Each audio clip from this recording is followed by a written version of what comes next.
think farming has definitely changed me. I'm certainly not the person I was when we moved here and started farming.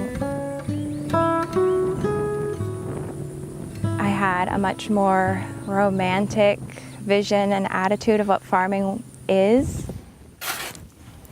I don't think I had any idea how much hard work it is.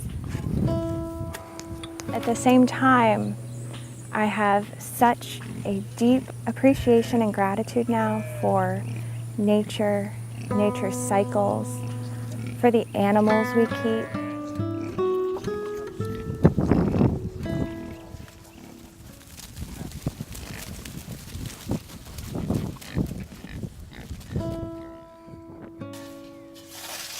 The idea of being able to provide for yourself really requires the idea of the farm being able to provide for itself, and that's where it grew into biodynamics and the idea of the farm as an organism, as something that can sustain itself from its own resources, and that's where we are now.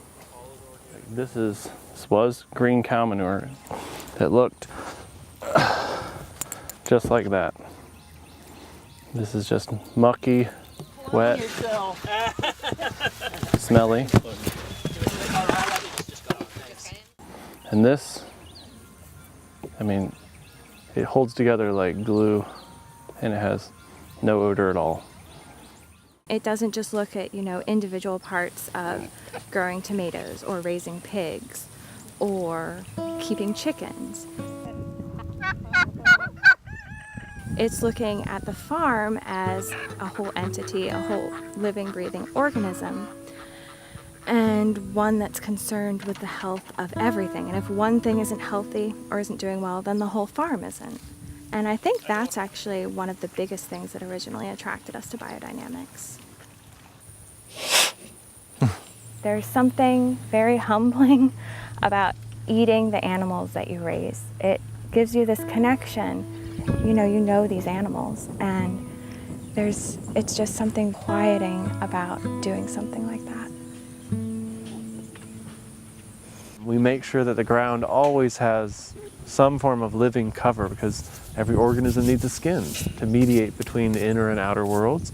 It's not an abstract concept, it's fundamental to practical farming. We make sure that the animals are rotated, they're on fresh pasture. We sprout the grains and we make sure that everything we do, in some sense, is alive. We don't want any of it to be dead. We want the maximum amount of life and the maximum diversity of life, because for us, that means health. You don't wait for the perfect situation, you do what you can and you improve next year, and bit by bit, the farm unfolds as something real and manifests.